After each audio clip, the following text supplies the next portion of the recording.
Guys, তোমরা সবাই কেমন আছো? আশা করি ভালো আছো। আর যদি ভালো না থাকো অবশ্যই কমেন্ট করে জানাই দিবা। আমি আজকে তোমাদের কাছে কাছে আজের একটা ভিডিও লিয়ে এলাম। কি করবো আজেরা মানুষ আজেরা ভিডিও না তৈরি করলে তো না।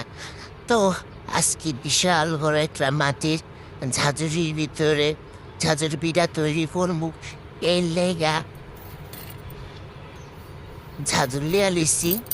তো এর ভিতরে চালের গুঁড়ি, তারপরে নারিকেল, দেশি মিঠাই।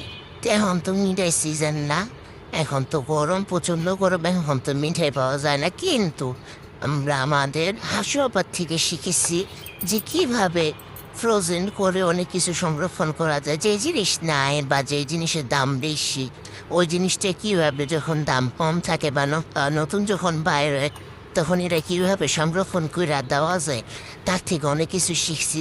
তো সেই অনুযায়ী উনি তো মিঠে কীভাবে সংরক্ষণ করতে হয় সেটা তো শিখায় নাই।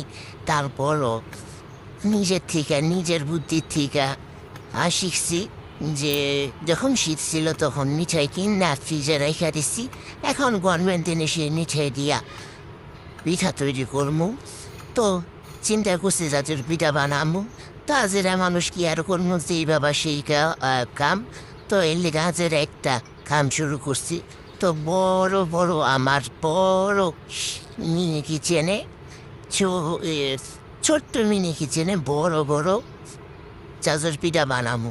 সেই জন্য আমি এইখানে 5 কেজি চাল পাতায় বাইতে রয়েছি, তাও শিল বাটায়। আমি বাটি নেই, আমি আমার বোনকে দিয়ে বাটাইছি। অনেকগুলা চাল বাটাইছি গাইস, দেখছো কতগুলা, অনেকগুলা 5 কেজি চাউলের ঝাঁঝুর পিঠা বানাবো। এখন আমাদের এলাকায় তো ঝাঁঝুর পিঠা কয়, তো কার এলাকায় কী কয় ওটা আমি জানি না, অবশ্যই কমেন্ট করে জানাইব। তো এখানে ঝাঁঝুর পিঠা বানাবো দেখে আগে ঝাঁঝুরটারে সুন্দরভাবে রেডি করতেছি। ঝাঁঝুরির ভিতরে একটা তেনা দিয়া, তারপরে প্রথম চালের গুঁড়ি দিয়া, তারপরে নারিকেল মিঠাই, তারপর আবার চালের গুঁড়ি, তারপরে আবার নারিকেল মিঠাই, এইভাবে দিয়ে 4-5টা বা 5-6টা লেয়ারের মাধ্যমে এটা দিয়া তো করতেছি এমনি করে ঝাঁঝুর। তারপরে এটা ভাজে একটা পাতিলে এটা সুন্দরভাবে আগুন ধরাইয়া, তারপরে সুন্দরভাবে এটা সিদ্ধ করা হইব। ভাপা পিঠা বাজার নে ঝাঁঝুর পিঠা তৈরি করে করা হয়, ওইভাবে তৈরি করবো। তো হাসুয়া যদি থাকতো এরকম এক এক জিনিস কীভাবে সংরক্ষণ করা যায়, দাম বেশি থাকলে কেমনে, ওই জিনিসটা রাখা যায়, ওই পদ্ধতিটা হিগাই দিত। কিন্তু